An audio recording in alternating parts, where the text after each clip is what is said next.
जय जय रघुवीर समर्थ। भजा राम विश्राम योगेश्वराचा। जपूने मिला नेम गौरी हराचा। स्वये निववी तापसी चंद्रमौळी। जीवा सोडवी राम हा अंतकाळी। जय जय रघुवीर समर्थ। श्रोता वक्ता श्रीराम समर्थ। जय जय रघुवीर समर्थ।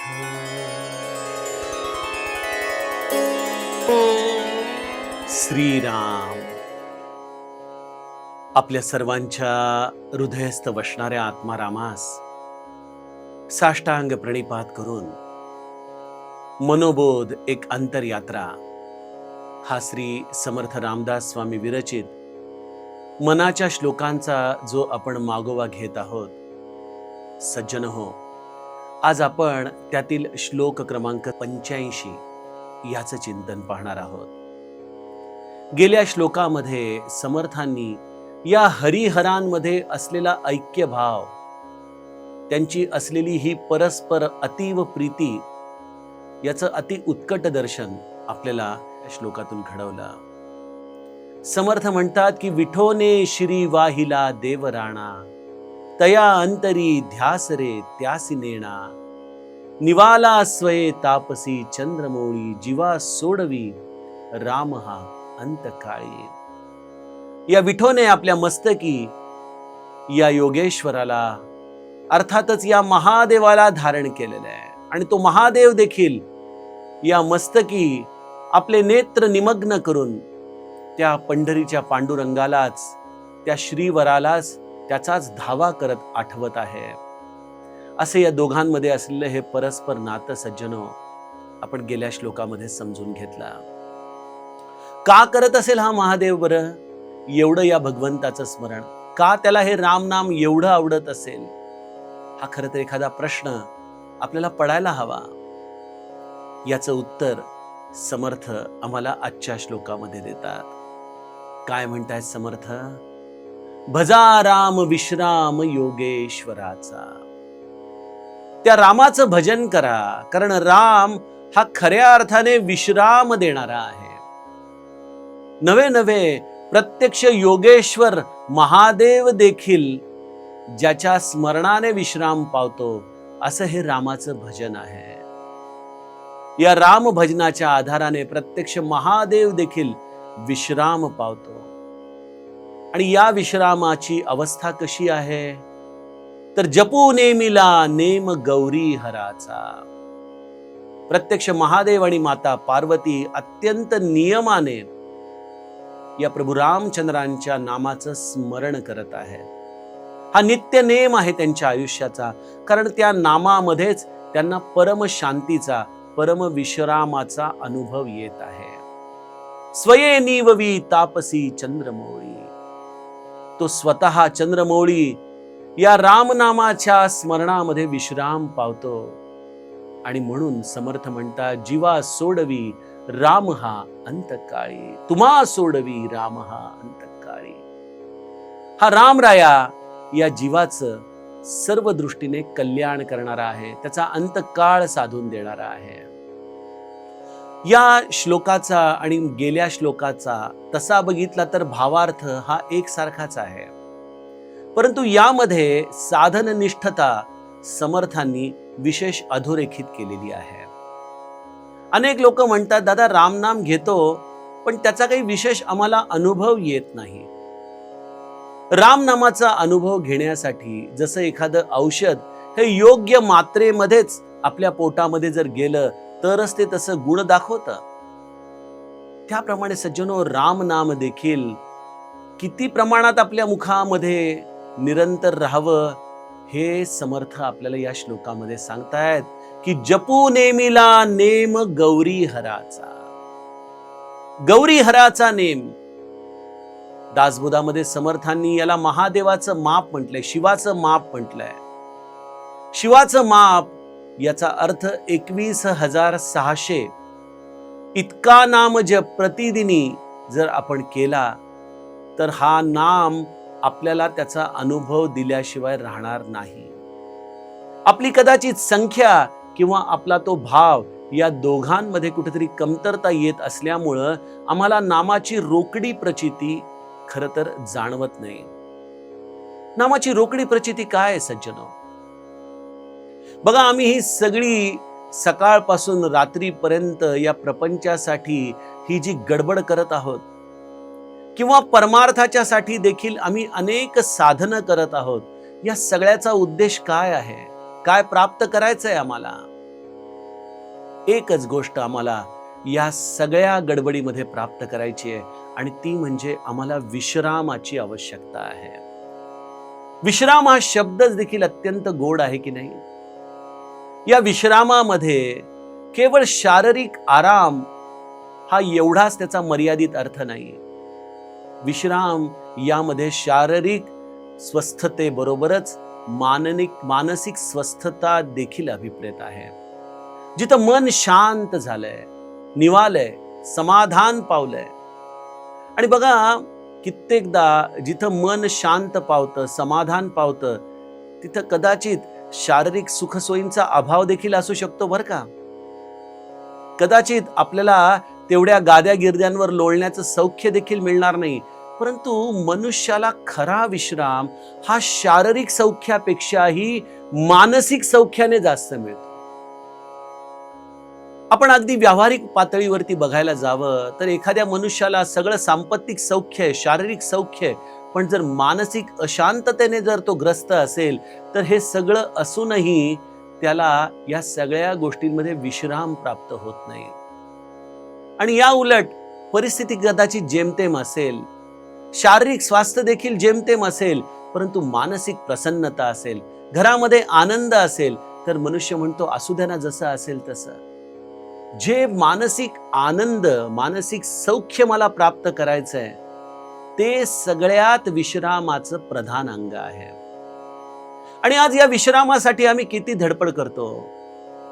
चांगले उत्तमातल्या उत्तम गाद्या गिरद्या घेतो, चांगल्यातल्या चांगल्या सुखसोयी घेतो, वातानुकूलित यंत्रणा लावतो, परंतु तरी देखील विश्राम हा आमच्यापासून बऱ्याचदा लांबच राहतो. काय कारण असावं बरं? बघा, एखाद्या थोड्याशा कमी शिकलेल्या माणसाला जर अशुद्ध भाषेमध्ये हा विश्राम शब्द लिहायला लावला तर तो कसा लिहिल? विश्राम. खरं तर असा शब्द लिहिला तर त्यातून एक फार चांगला बोध आपल्याला प्राप्त होतो. विश्राम या शब्दामध्ये विष अधिक राम असे दोन आपल्याला फोडी करता येतात. आणि याचा साधा अर्थ असा आहे की ज्याला विश्राम पाहिजे आहे त्याने या विषयांचं विष रामाच्या स्मरणामध्ये घ्यावं. मग ते विष बाधत नाही आणि तो प्रपंच हा तुमच्यासाठी विश्रामाचा ठरू शकतो. पण जो या केवळ विषाचा उपभोग घेतो आणि रामाला विसरतो, त्याच्यासाठी हा विश्राम मुळातच विष रूपाने उरतो. तो केवळ विष प्राशन करतो. त्यामुळे विश्राम या शब्दाची खरी व्याख्या तीच की जिथं रामाचं स्मरण आहे तिथंच मानसिक स्वास्थ्य आहे, तिथंच सर्व प्रकारच्या रिद्धी सिद्धी आहेत, तिथं सर्व प्रकारचा आराम आहे आणि तिथं एक प्रकारे मानसिक शारीरिक सौख्य आहे, एक प्रसन्नता आहे. जणू काही तिथंच पडून राहावं अशी मनाची अवस्था होते. जगद्गुरु तुकाराम महाराजांचा तो अभंग नाही का, कुमोदिनी काय जाणे परिमळ, भ्रमर सकळ सेवितसे. हा कुमोदिनीचा जो सुगंध आहे ना, तो तिला स्वतःला कळत नाही, तो केवळ त्या भ्रमराला कळत असतो. आणि तो भ्रमर तिथं त्या पद्धतीने पडून राहतो. बघा, अनेकदा एखाद्या लाकडाला पोखरून जाणारा हा भुंगा त्या कमळाच्या दलपत्रांमध्ये मात्र त्या सुगंधामुळं असा काही विश्राम पावतो की तो स्वतःला तिथं कोंडूनच घेतो. सज्जनो, राम नामाची अवस्था देखील तशी आहे. रामाला देखील स्वतःच्या नामाची बढाई सांगता येत नाही. कहो कहा लगी नाम बढाई, राम न सकही नाम गुण गाई. रामाला देखील स्वतःच्या नामाचं महत्व सांगता येत नाही. तशी ही कुमोदिनी स्वतःचा परिमळ जाणू शकत नाही. त्यासाठी त्याचा भ्रमर व्हावं लागतं. आणि आपल्या मनाचा भ्रमर करणं, या रामनामाचा भ्रमर करणं म्हणजे महादेव पार्वतीच्या या कैलासावरती विश्राम पावणं आहे. कारण माझे महादेव आणि पार्वती नित्य निरंतर आपल्या मनाचा भ्रमर करून या रामनामाचं सेवन करत असतात. बघा सज्जनो, साधनेमध्ये ज्याप्रमाणे आपल्याला नित्यनेम महत्वाचा आहे, त्याचप्रमाणे त्या साधनेचं सातत्य, त्या साधनेचं असलेली उत्कटता आणि त्या साधनेचं असलेलं सांख्यीकरण, संख्या ही देखील तेवढीच महत्वाची आहे. आपण म्हणाला हो दादा, आपण कालच म्हणाला की संख्येमध्ये एकच नाम अगदी बेंबीच्या देठापासून यायला पाहिजे. यावरती आमचे पूज्य बाबा गोंदवल्याला एक फार छान सूत्र आम्हाला देतात की क्वांटिटी आणि क्वालिटी याचा परस्पर संबंध काय आहे. क्वालिटी ऑफ नाम will come only after a substantial amount of quantity. तुम्ही जेव्हा मोठ्या प्रमाणामध्ये नाम जप कराल त्यावेळेला एक नाम तुमच्या बेंबीच्या देठापासून येईल आणि ते एक नाम तुम्हाला त्या भगवंताची प्राप्ती करून देईल. परंतु सज्जनो, त्या एका नामासाठी तुम्हाला नित्य नियमाने अखंड नामस्मरण करण्याची सवय लावली पाहिजे. आणि त्यासाठी महादेवाचा जप हा अत्यंत महत्वाचा आहे. 21,600 म्हणजे साधारणतः दिवसामधले 7 ते 8 तास नामस्मरण करण्याची सवय आपल्याला लागली पाहिजे. मला असं वाटतं की आपण आपलं हे पोट भरण्यासाठी, हा प्रपंच चालवण्यासाठी नोकरी करतोच ना हो 8 तासाची. मग हे 8 तासाच्या नोकरीचा मोबदला आपल्याला पगाराच्या रूपाने मिळतो. मला असं वाटतं की निदान जे लोक आता निवृत्त झालेले आहेत किंवा ज्यांना आता विशेष काम उरलेलं नाही, त्यांनी एक चाकरी धरावी. बघा, भगवंताच्या नामाची चाकरी धरावी. 8 तास त्याची मनापासून चाकरी आपण करावी. हे नाम आपण अत्यंत मनापासून घेण्याचा प्रयत्न करावा. आणि बघा, कामामध्ये देखील आपल्याकडून कधी कधी हलगर्जीपणा होतोच ना. कधी कधी आपलं मन कामामध्ये रमत नाही, तरी आपण ते काम करायचं आहे म्हणून करतो. तशी जरी आपली अवस्था झाली ना कधी कधी नामस्मरण करताना, तरी काही हरकत नाही. कारण नाम कसं आहे, तुम्ही ते कसंही घ्या. श्री महाराज म्हणायचे की शेतकरी शेतामध्ये पेरणी करताना कधी हे बघत नाही की बीज आपण कशा पद्धतीने टाकतोय, की बीजाचा अंकुर जमिनीच्या दिशेने तर जाणार नाही ना. त्यांनी कसंही जरी बीज टाकलं तरी अंकुर खाली जरी उगवला तरी तो पुन्हा वळून सूर्याच्या दिशेनेच येतो की नाही. त्याप्रमाणे तुम्ही नाम जरी कसंही घेतलं, माझे गोस्वामी म्हणतात, भाय कुभाय अनख आलसहू, नाम जपत मंगल दिसी दसहू. तुम्ही भावाने घ्या, कुभावाने घ्या, आळस देताना घ्या, तुम्ही कुठल्याही भावनेने नाम घ्या, नाम तुमचं सर्व दृष्टीने मांगल्यच करेल. त्यामुळे तुम्ही असा विचार करू नका की आज माझी नामामध्ये गुणवत्ता नाही, आज मी नाम घेताना माझं मन भरकटतंय, आज मी नाम घेताना माझ्याकडून कित्येकदा ती माळ नीट फिरवली जात नाही. कशाचाही विचार करू नका.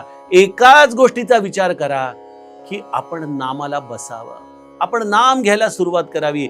नाम हे स्वतःच गुरु असल्यामुळं नामच त्याच्यामधल्या सगळ्या त्रुटी हळूहळू हळूहळू दुरुस्त करतं. आणि हे या नामस्मरणाची चाललेली नित्य धारा हीच या महादेवाचा चाललेला अभिषेक आहे. बघा, आपण आपल्या हृदयामध्ये ही या नामाची सतत निरंतर थेंब थेंब अवस्था या चित्तामध्ये वसणाऱ्या शिवावरती करत राहावी. हाच आहे जपू नेमिला नेम गौरी हराचा. आणि याचा रोकडा अनुभव तुम्हाला लगेच येईल. बरं, काय येतो रोकडा अनुभव? तुम्ही लगेचच विश्राम या स्थितीला प्राप्त करून घेता. तुमचं मन स्वाभाविकपणे शांत होतं. तुमच्या मनाला एक स्वाभाविक प्रसन्नतेचा अनुभव येतो. तुमचं मन स्वाभाविकपणे त्या आनंदामध्ये रमू लागतं. तो असा आनंद आहे जो जगामध्ये तुम्हाला कुठेही मिळणार नाही. लाखो रुपये खर्च करूनही तुम्हाला प्राप्त होणार नाही. तो असा परिमळ आहे जो शेकडो केशर कस्तुरींचं मिश्रण देखील आम्हाला देणार नाही. तो असा एक सुंदर नामाचा ध्वनी आहे जो तुमच्या हृदय वीणेला झंकारून टाकेल. तुम्हाला सर्व दृष्टीने अगदी अत्यंत हलकं करून तुमच्या मनाला तो परम विश्राम प्रदान करेल.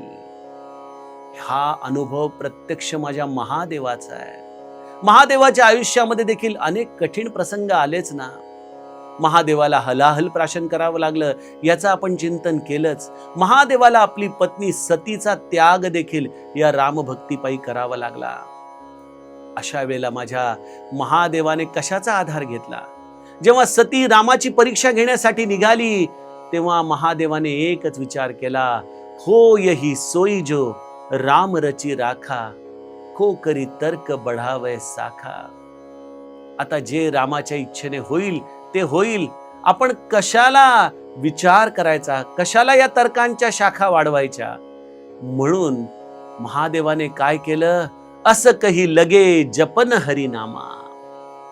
असं विचार करून मनामध्ये त्यांनी हरिनामाचा निर्ध्यास घेतला आणि त्या हरिनामाला त्यांनी स्मरायला सुरुवात केली. सज्जनो, हरिनामाशिवाय मनामध्ये येणाऱ्या ताणतणावांवरती कुठलंही उत्तर नाही. प्रभू रामचंद्रांच्या नामाशिवाय हे मन स्वस्थ होणार नाही. प्रभू रामचंद्रांच्या या नामस्मरणाशिवाय मनाला जी आवश्यक असणारी विश्रांती आहे, विश्राम आहे, तो त्याला कधीच प्राप्त होणार नाही. आणि अशी ही नामस्मरणाची सवय एकदा का तुम्हाला लागली की मग हे नामच तुमच्या जीवनाचा अविभाज्य घटक होतं. तुमच्या श्वासाप्रमाणे ते नाम चालू लागतं आणि श्वासासंगे हे नाम चालता चालता एका टप्प्यावरती कुठेतरी श्वास संपतात, परंतु ते श्वास थांबल्यानंतर शेवटची सुटणारी वस्तू आहे ती म्हणजे या भगवंताचं नाम. तुम्हा सोडवी राम हा अंतकाळी. तुम्हाला तो हा चंद्रमौळी, हा राम ज्याचं हृदयामध्ये त्याने नाम धारण केलेलं आहे, तो तुम्हाला या अंतकाळी सद्गती प्रदान करतो, तुमचं कल्याण करतो. लोक म्हणतात, दादा हे शास्त्रीय अर्थाने खरंय का हो, की प्राणाच्या पलीकडे सुटणारी वस्तू म्हणजे नामस्मरण आहे?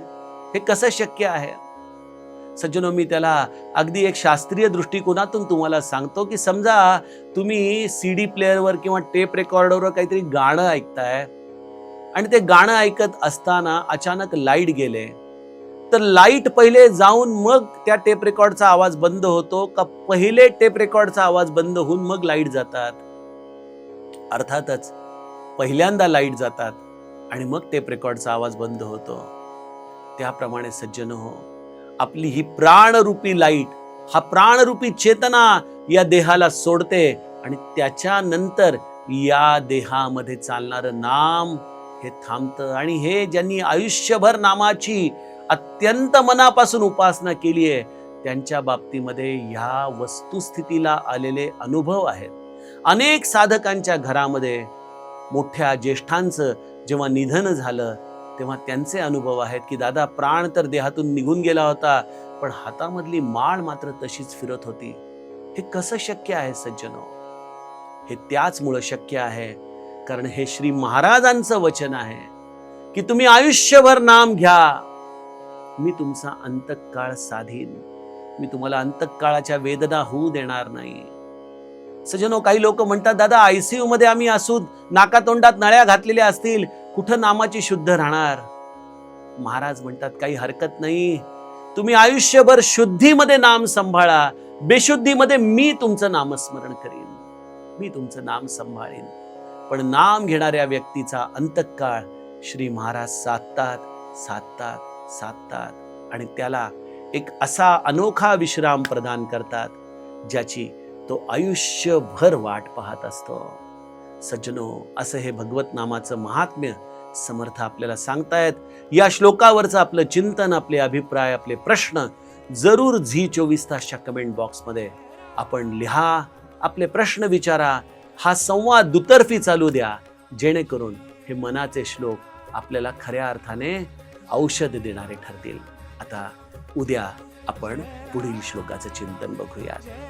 जानकी जीवन स्मरण. जय जय राम.